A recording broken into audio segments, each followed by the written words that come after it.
You are listening to the ERP Organizational Change Journal, a podcast brought to you by Nestle and Associates. What leadership styles or attributes would you say are most prevalent during the best of your ERP implementation experiences? And, I really like this question because I've actually spent a lot of time just looking at what we call the triad, right, of ERP organizational change. And that's the people, processes, and technology, and how do they influence each other. And I think, as you alluded to earlier, that the corporate culture and the people piece of this whole exercise is probably the most important. And then if you keep drilling down and peeling that onion back, I think it's certainly leadership, right? Because you had mentioned earlier that having the right leadership, is the difference between some of the best and some of the worst of your implementations.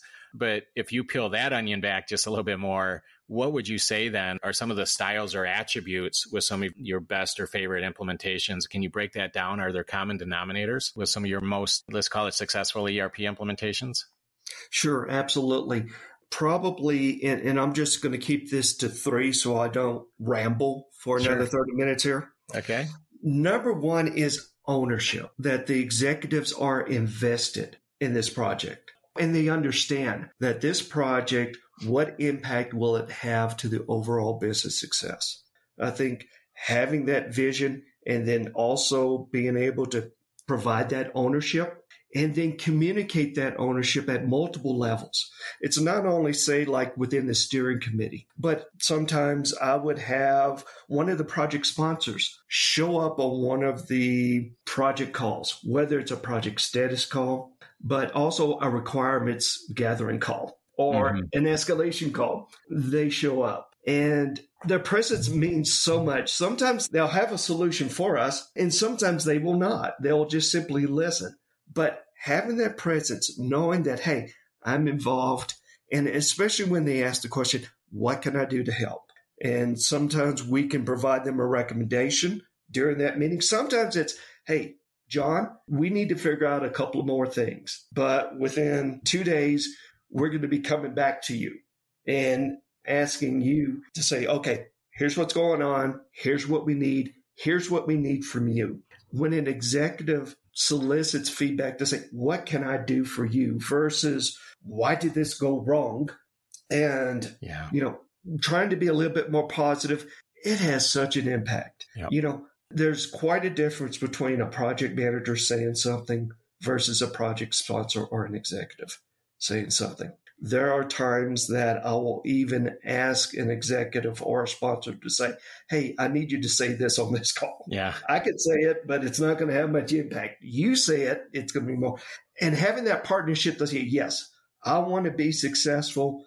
I want to be a team player. What do I need to do? That's so vitally important. So that's number 1. Number 2 is being involved in the project. Showing up to the meetings that you're being invited to. Typically, for our executives, especially our sponsors, we copy them on a lot of meetings, but there are certain times where it's like, I need you on this call, being there, being available. And sometimes we kind of forecast to say, John, I'm going to need you to make a hard decision on this call. We're going to provide the 2 sides, and I need you to be the negotiator and to make the final call.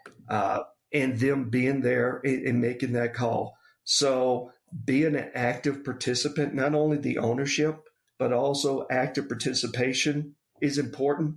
I think the third thing is I love it when executives provide kudos to the project team members. Yeah, so important. That there are times when they're working 14, 16 hours a day, not only working on this project, but I'm seeing more and more of, hey, here's your daytime job. And, oh, by the way, you got this project.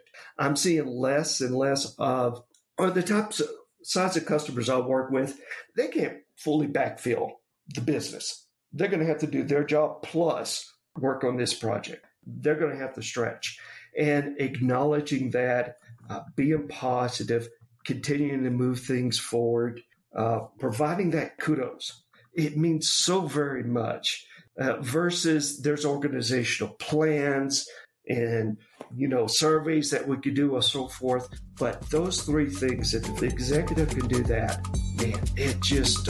it's a game changer. It's so much better. Absolutely. It's a game changer.